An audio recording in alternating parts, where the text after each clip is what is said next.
Hi, this is Phil, and I'm here to tell you all about the Capes and Lunatics Patreon. Don't miss out on our comic book creator interviews, including our monthly Chichester chats with comic book legend D.G. Chichester, superhero movie brackets in our search for the worst comic book movie of all time, and many, many more specials, all completely uncensored. Access starts for $3 a month, full video when you pledge $5 a month. Check out the link in our show notes or go to patreon.com/capesandlunatics. Hope to see you there.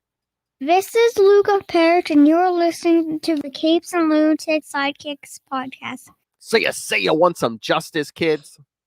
Well, get some and make it unlimited.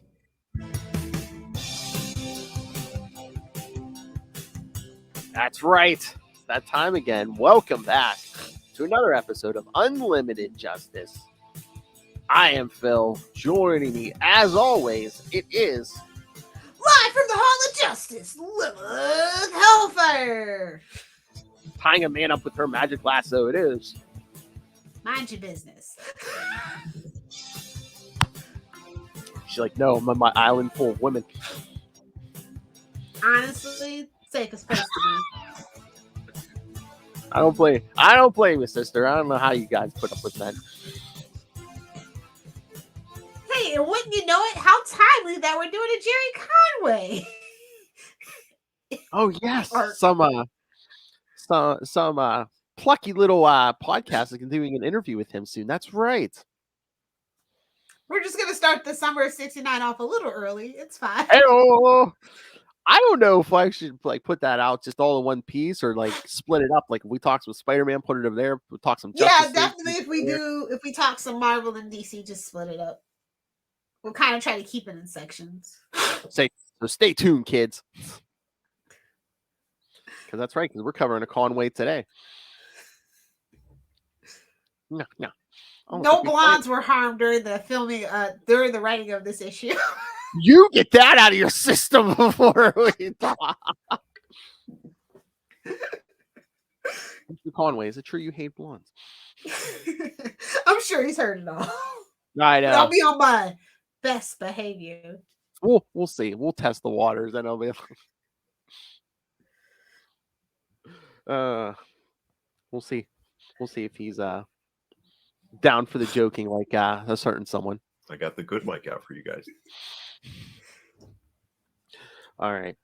Should we get to the old issue and then the new issue? Justice League vs. Legion of Superheroes #1 came out this week. So It sure did. Surely you jest. Targets of two worlds. Oh my. Yes. Justice like League. the good old days. I know. Justice League of America 195 from October 1981. Writer, of course, like we said, Jerry Conway. Penciler, The George G-Man. Perez. Yeah. Got some couple G's here. Penciler, George Perez. The other G-Man. I know. Inker, John Beatty. Colorist, Carl Gafford. Letterer, Ben Oda. And editor, Len Wein. Oh, look at you go, Lynn. I know.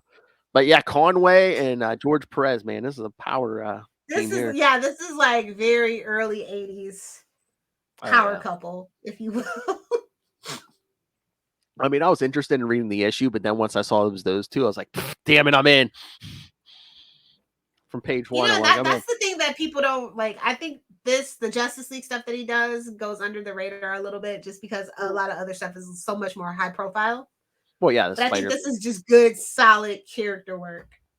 Oh, yeah. I mean, I'm doing my show prep for that interview, and it's just like, just look at the list of the stuff he's written for Marvel and DC and other stuff. It's just, well, again, he's been writing most of his life, so it's like, but, you know. But again, it's, you know, with the Gwen Stacy stuff gets mentioned every 2 seconds. And of course, you know, he created the Punisher. So, you know, that it's always out there. But I mean, he created characters over here too, you know, Power Girl, Vixen, Jason Todd. Yes, indeedy. I was going to say a character some of you may have heard of. All right. So Targets of Two Worlds. Ultra Humanite, the arch nemesis of the Earth 2 Superman. Yowza! Hey, Enough with your monkey business, little hellfire. That's a joke you can tell your grandmother, kids. Seriously. Has the ability to transfer his genius brain into different bodies, and who is now in the body of a mutated giant ape. See, get a kid. Somebody get Gorilla Grodd on the phone ASAP. I know. I mean, remember that crossover we did with Sector 2814, Guerrilla Warfare? I'm surprised they didn't do a story like that, but with Ultra Humanite versus Grodd. They've never done that. Nobody remembers Ultra Humanite at this Monkey point. Monkey business. Yeah, yeah. Every once in a while they bring them back. Recreates the secret society of supervillains. Say that 3 times fast. He recruits villains from both Earth 1 and Earth 2 as members Cheetah, Signal Man. Who remembers that? Him. This is a real crack team he's got. I know. Well, manipulating. Floronic Man, come on, get out of here. Cheetah, Signal Man, Floronic Man, and Monocle. Killer Frost from Earth 1 and Monocle, Mist, Psycho Pirate, Ragdoll, and Brainwave. Ragdoll, come on. I mean, some of these names that people will know from the Flash, like Killer Frost and Ragdoll. Psycho Pirate. Oh man, this is Psycho Pirate. This is before he went full balls out crazy, Yeah. Crisis on Infinite Earths would do that to you. Oh yeah. Hey man, he remembers everything before Crisis, just like us. That's what drove him insane. And then New 52 came. Can you imagine if he's just like 20 reboots? His master He just goes up to Ambush Bug. Put me out of my misery, bub. Oh, shh! Don't say Ambush Bug. With me now. The best. Oh, he's trying to get that VCR hooked up. We won't see him until next week.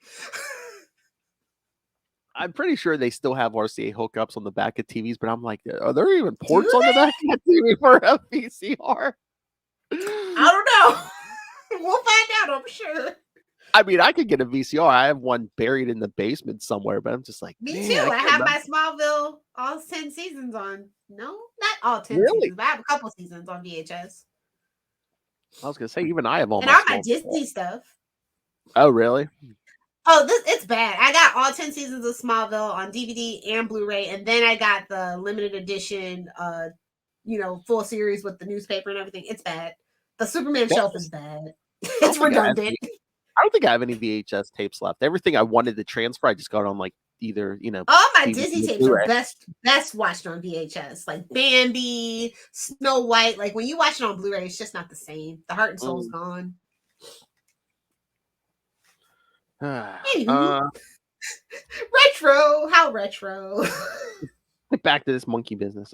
His master plan is to remove 10 particular superheroes of the Justice League and Justice Society from the multiverse. We dig into the deep dive of Black Canary a little bit too. So. Oh yeah, we're gonna. I never know how I feel about it. Some days I like it, and other days I don't. Yeah. I mean, I know you wanted this wait on some of the character focused months, but we need to do a Black Canary month. I think that needs to be the first one. We need to do a Black Canary year. Do you know how much damage Arrow has done to the Black Canary brand? And then don't even get me started on the Birds of Prey. Don't you do it. Even Huntress got damaged in that one. So. Oh, whoa. I mean, yeah.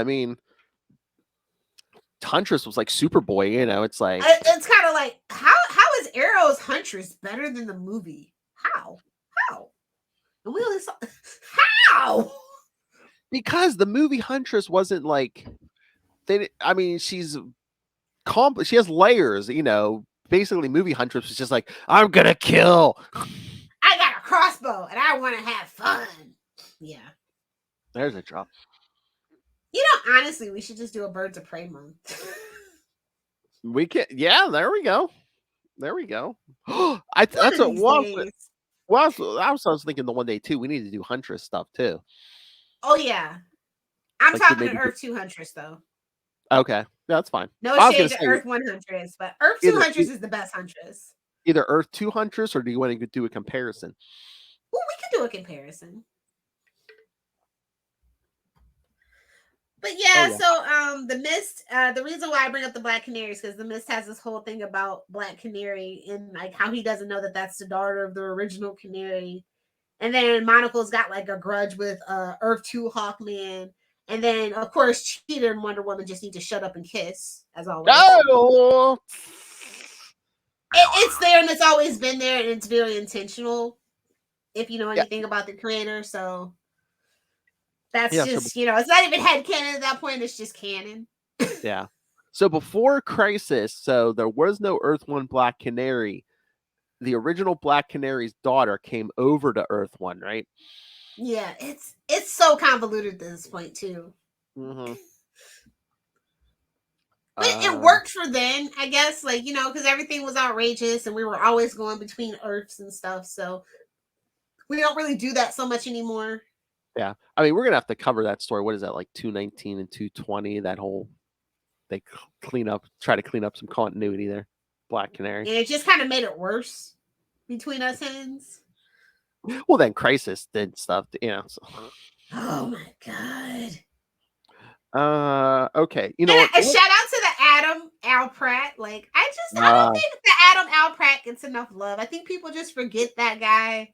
Mm-hmm. Because he really didn't have like a lot of flashy powers, like, you know, Ray Palmer. Exactly. No nanites. Courtesy of Ray Palmer. And then Johnny Thunder. I really liked Johnny Thunder, and it's a shame they never ended up doing more with him. Say you. What do you say? But yeah, let's get over to the. Oh, I mean, I don't know. But yeah, no, his plan is to remove 10 particular superheroes of the Justice League and Justice Society from the multiverse, defeating them and hurling them into limbo, thus upsetting the cosmic balance and causing all superheroes to be eradicated from one of the two parallel worlds. But which world is unknown? Not really. Now, did we always call them parallel worlds? I feel like that's not the correct terminology. I'm trying to remember because I don't think they like when the first, you know, when Jay Garrick met Barry Allen, did they call it parallel worlds? That's what I'm trying to remember. I just feel like they didn't use that particular terminology. Or is it another Earth? I mean, I don't think they used alternate. You know, they didn't say alternate reality. So what was it? It was like it was either parallel worlds or maybe just like another Earth. Parallel worlds. I think it was just another Earth. I feel like parallel worlds was just like too sci-fi, even for comic books at that particular time. I think. Oh yeah, so especially pretty simple. Especially the Flash of Two Worlds. That was like what 50s, like late 50s. Yeah, yeah. So that's why I wanted to say they always just called it another Earth, not to get bogged down in pedantic semantics. Mist renews his battle against Black Canary, unaware that she's actually the daughter of the original, whom he previously fought. How do you not know? I mean, it's like, oh hey, you're still looking pretty young. Both blondes with a great rack, so that's what Lilith looks for. Call me Oliver.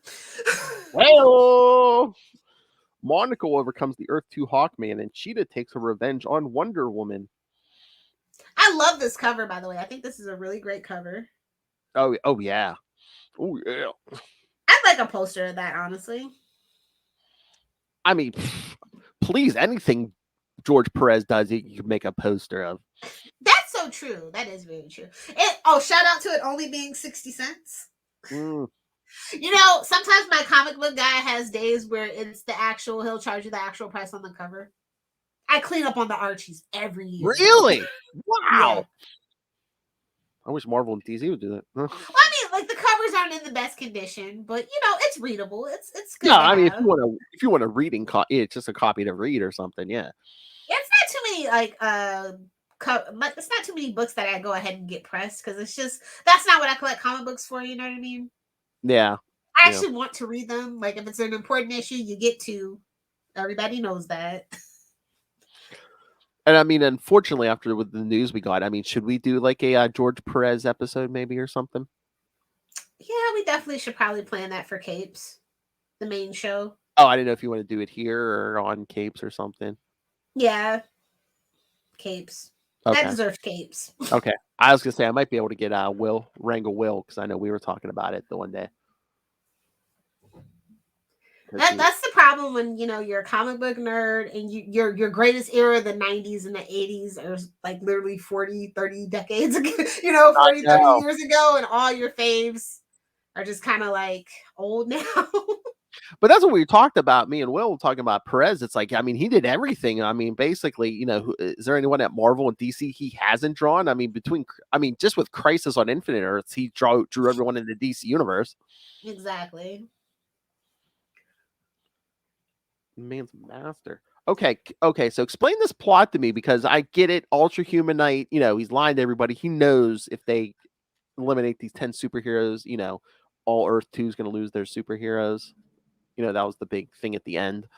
But it's like, okay, I get the idea, but it's like, how are you going to make certain superheroes disappear? Like if you kill Black Canary, I think we didn't get to him yet, but I think Firestorm was on the list or something. I didn't read ahead. I just looking at the cover, but it's like, if you just kill a hero who only has one version between the two Earths, how is that going to make other superheroes disappear? Like, I get it. Like if you kill like Wonder Woman or something, if there's one on each Earth, if you kill one, maybe the other one, the universe is it's a wacky plan. Like, this is the thing. Early 80s high concepts, it didn't have to make sense. You were just going to go with it regardless. Look at all the pretty superheroes gathered together. Look at the cool supervillains. It's a MacGuffin. I know. Sometimes you just gotta ambush bug your way through things. We're doing me now. No. But that was the funniest scene, like when they're done with their yearly reunion, and everyone is like, it's just, oh hey, what a cool change of pace. No supervillains attacked us this year during you jinxed it. I mean, it was so slow, and then Firestorm. Hey, Power Girl. Hey, want to come over? I bet. Hey, the only one that can handle that Firestorm. Hey, talk about a fire crash, am I right? Oh, Dear Blue Chew, reason number 196: you should sponsor Capes and Lunatics Sidekicks. If it's good enough for Joe Rogan, it's good enough for me. Hey, Lou's got dick jokes for days. Hey, whoa! I'm gonna take that and cut out the joke part. Hey, Go ahead, it's fine. Oh my! But no, it'd be untrue either way. So, and Professor Stein's like in there saying, "Ronnie, shut up." You're gonna ruin it for the both of us, hey! Oh my god! Like the whole Cyrano thing, but it's Professor Stein in Ronnie's head. Tell her this. Oh, I miss Professor Stein on the Legends. Life just ain't been the same since Professor Stein died on the Legends. Spoilers, even though that's like 6 years ago at this point. I don't know, mystery person. How do we let you see your name? Gotta give Facebook or something permission. Yeah. But no, I mean this issue. it's a 3-part story. This issue was like a lot of setup, but I still thoroughly enjoyed it because again, Conway's writing and George. You actually get villain motivations, not just I'm evil.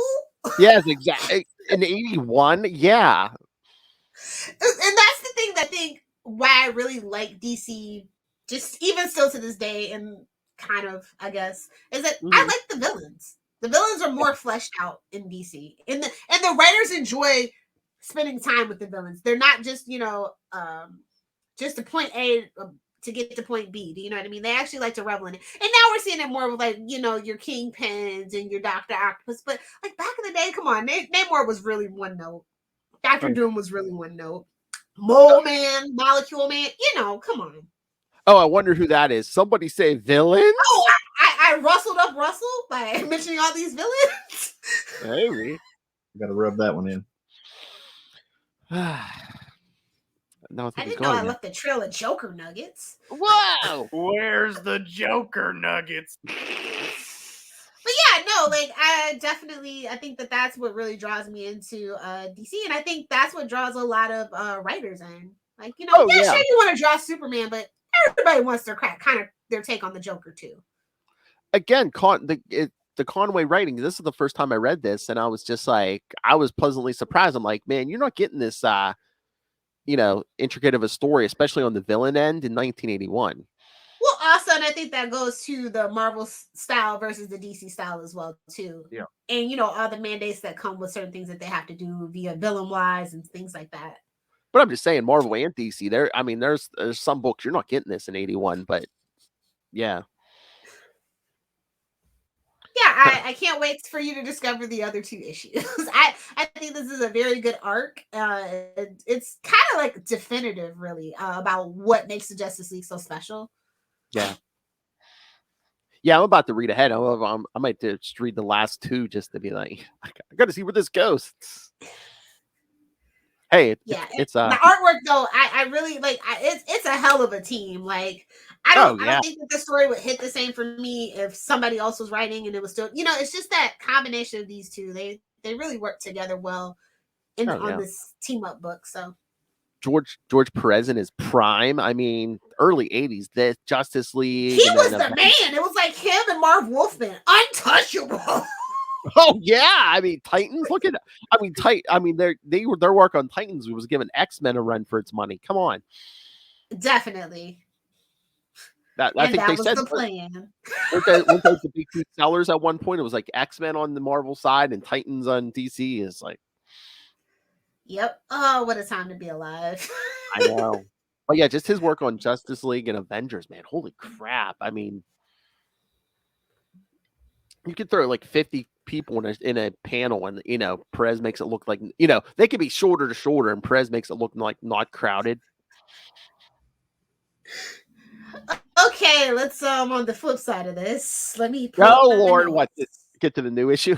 But no, for me, I definitely say this is a strong, solid A. I like the dialogue. I like the artwork. I thought that the panel construction was very conducive to the flow of the story. The story went by really fast. And I feel like a lot of older issues, especially from like the late 70s, early 80s, kind of have a pacing issue where it's just like, they get the problem, they fight, and then it's resolved. And it's like not a lot of characterization or dialogue, So this is like definitely a refreshing change of pace from that particular setup.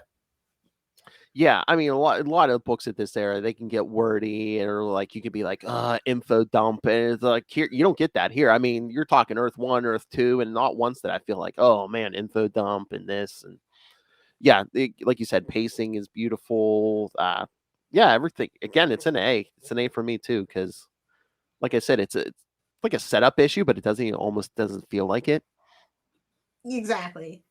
This version of Justice League and then the 2000s Justice League and Justice League Unlimited, I think those are just like the definitive. If you want to do anything with Justice League, those are the 2 definitive sources you should pull from. That's just my personal opinion.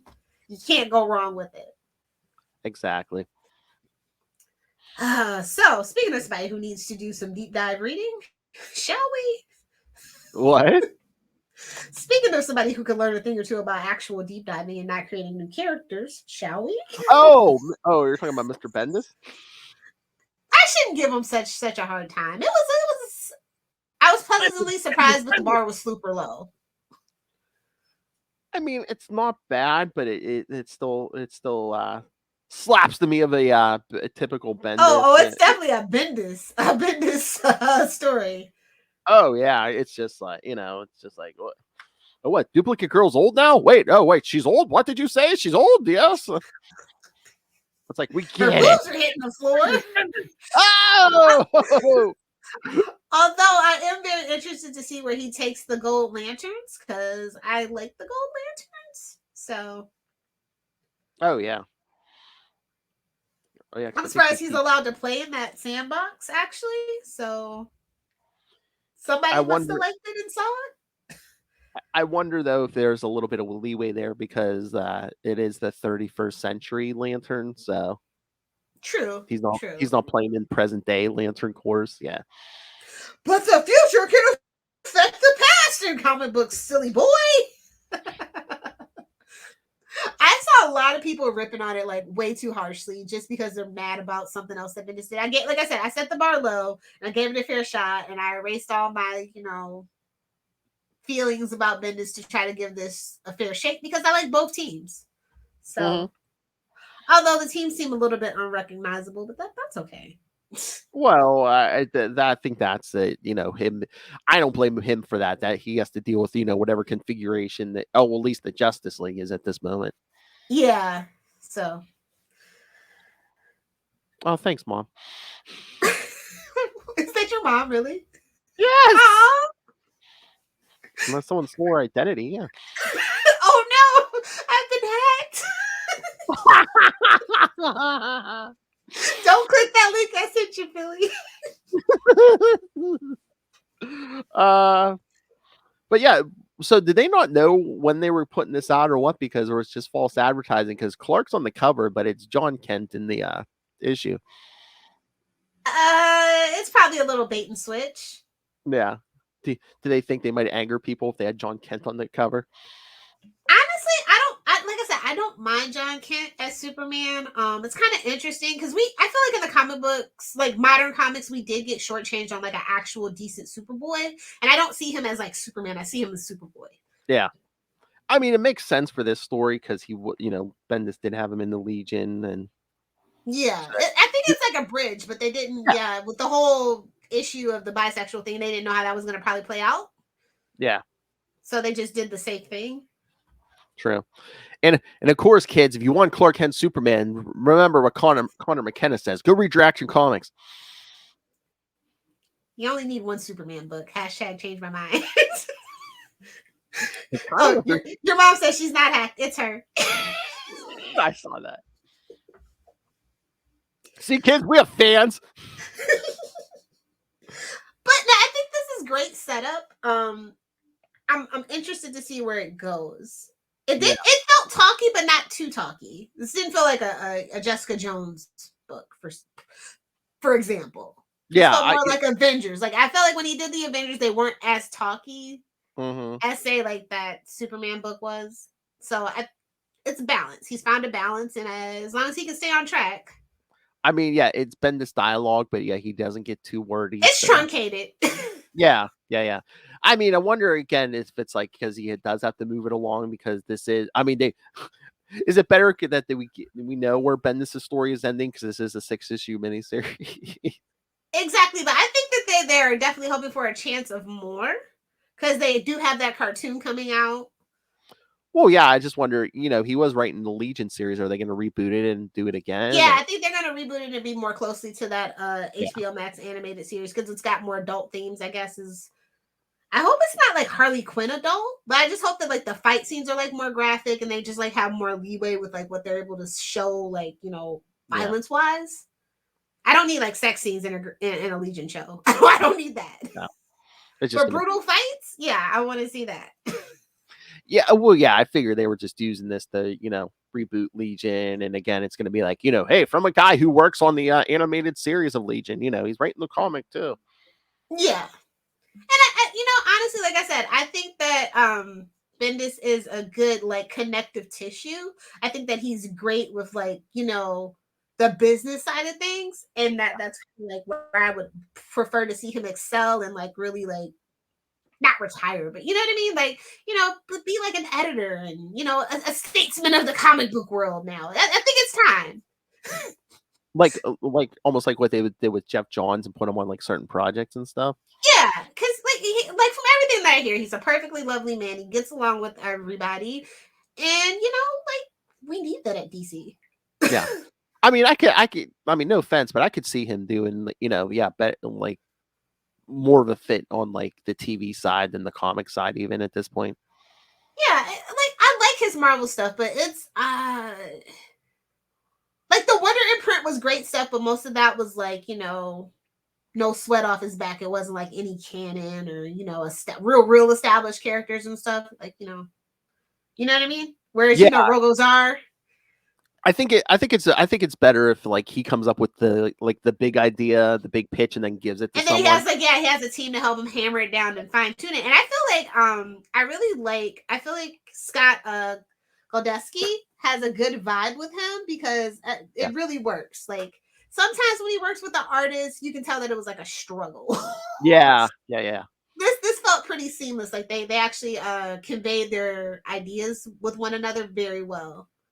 Yeah, I think wasn't that's from another issue that he has. Like he has a hard time with the artist sometimes, like conveying what he really wants because there's so much dialogue. The guy's like, "Hey, can I get a chance to shine over here? Enough with the dialogue boxes."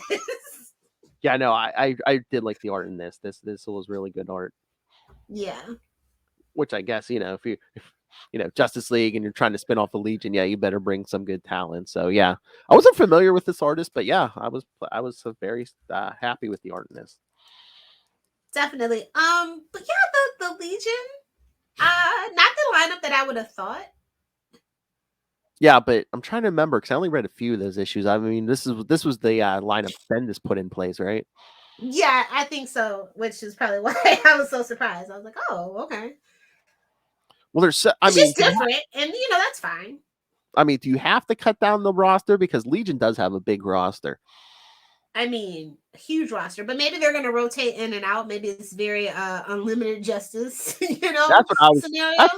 That's what I was thinking. It's like, yeah, keep the entire roster and then keep it to like, every story, keep it to like 4 to 6. That way, if they do get like spun out, there's still way more stories to tell, more people to introduce. Yeah. Oh yeah, definitely. But it's a solid B- for me. B as in boy, B for Bendis. Yeah, I'll give it a straight up B because I was pleasantly surprised. Like I said, it was Bendis dialogue, but it wasn't hitting you over the head with it. The art was great. The story was actually moving along. So yeah. Again, I think it's good when they give him a set. Got to be done in 6. Okay. Yeah, honestly, I think a lot of writers work better with a deadline nowadays, just because you always know that it's a big reset at 25 or a big, like they have the certain milestones, but like if it's a 6-series mini series, that's perfect.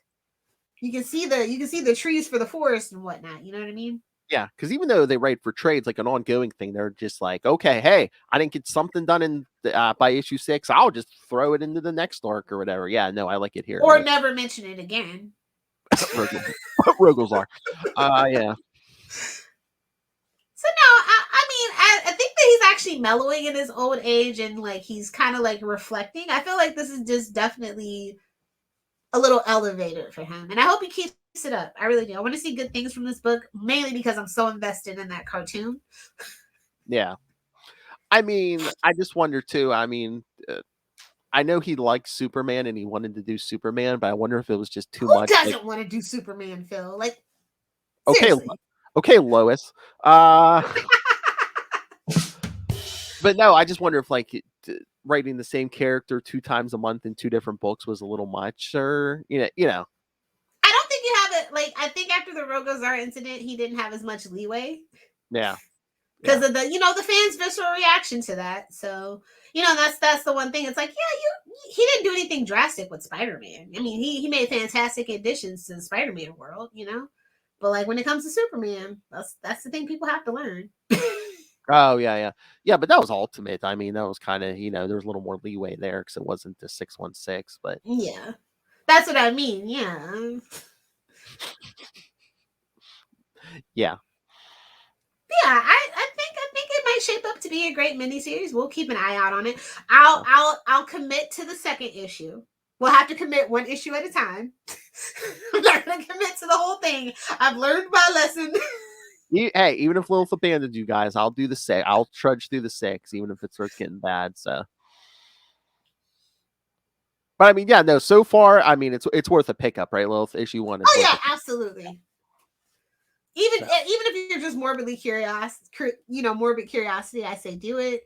It's $3.99. That's par for the course. Yeah. Hold the line at $2.99.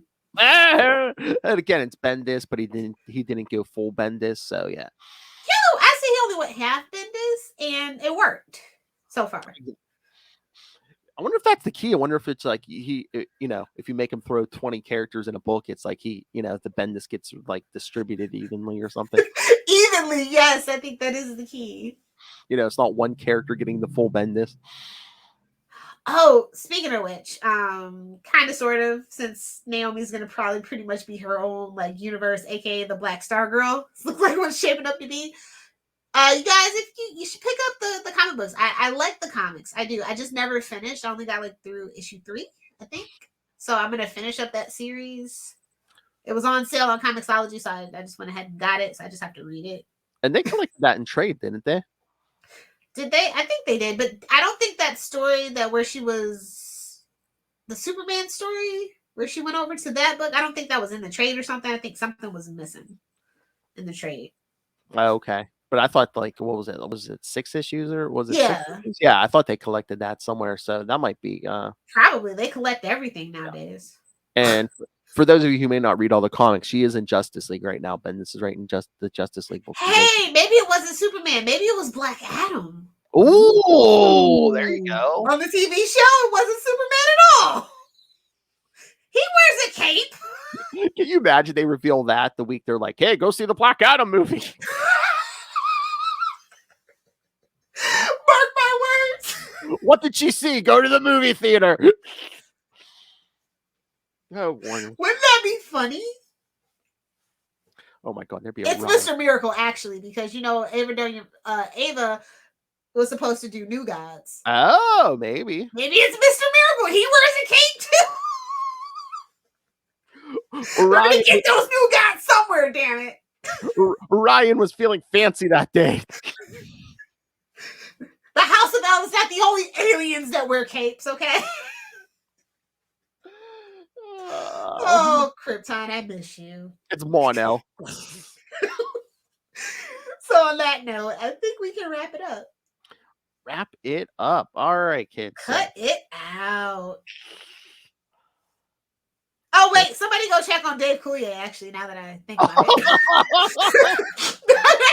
For the love of God, somebody check on John Stamos. Oh, man.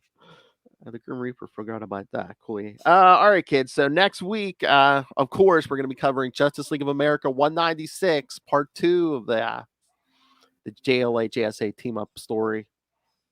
And of course, yeah, and then in 3 weeks, 2 weeks, yeah, Justice League of America 197, the wrap up to that story. And again, we'll throw in new issues as they come out. So yeah, we'll get your new reviews too. Yeah, and then yes, as Lilith mentioned, in 3 weeks we'll be back to an animated series review. So Secret Origins Part 2. The rest of the kids join the party. All right. For Batman and Superman, see? Yeah, see?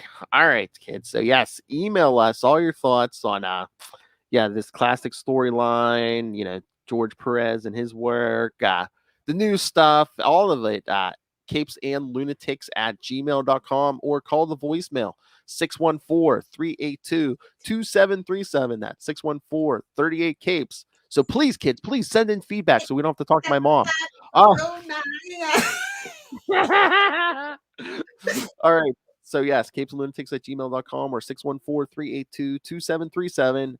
And please follow us on all the social medias, Facebook, Twitter, Unlimited Justice.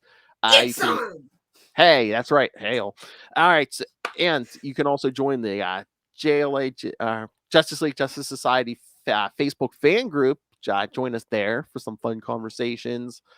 Find links to all the social media for all the shows we do on the Capes and Lunatics and Capes and Lunatics Sidekicks podcasts. Please subscribe to the YouTube channel. You can watch us do every episode there on our YouTube channel. Smash it. Hey-o. That's right, kids. Love wants you to smash it. Smash it. All right, kids. So yes, please subscribe to the YouTube. Most important, if you can, please subscribe to the Patreon.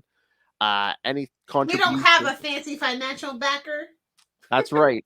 We're building this Hall of Justice from scratch. No Bruce Wayne, no Oliver Queen, nothing. No Star Labs, nothing. We got nothing. Why did your eye drift over to my box? All right. So yes, any contribution is appreciated, but $3 to $5 gets you the exclusive content, creator interviews. Mr. DG Chichester is here every month. That's right, Mr. He brings out the good mic, I heard. Oh, that's right. Every single week, kids. I got the good mic out for you guys. Every month we talk a classic Chichester story. And also superhero movie brackets are coming soon. So make sure you're there. If you didn't vote in the poll, make sure you vote in the next one. Hey-o. Get that poll, kids. Anyway, and Yes, say you were there when we crowned the worst superhero movie in history. Well, So yes, well, one of them. All right, kids. So Patreon, or get yourself some Capes and Lunatics and Capes and Lunatics Sidekicks merch. Find it all at Linktree, linktr.ee/Capes and Lunatics. All right, Love Hellfire. Where can people find you? okay, if you guys want to live tweet Naomi with me Tuesday nights at 9 p.m. Eastern Standard Time, find me on Twitter at Lilith Hellfire, on Instagram at Lilith Hellfire69, and of course on TikTok, making the spicy comments and maybe sometimes spicy meatballs too. If you follow me, you'll get that joke at Lilith Hellfire69. Hey-o! Ooh, that sure was close. I didn't get manhandled. Don't get fingered. And shut your filthy mouth. That's right, kids. That's it. The big finish. Jazz hands. I was going to jinx you. All right. Thank you for joining us again in 1 week. Justice League of America 196. And then in 2 weeks, the conclusion of 197. To be concluded. Like we're the Matrix. And again, all your new comic reviews will be sprinkled in there. Sprinkle a little pixie dust on it. And hey, eventually, like you said, we're going to get to those Black Canary and Huntress months. So hey, send us your favorite storylines, and maybe we'll include them. So until next time, justice is served. Justice is served. No.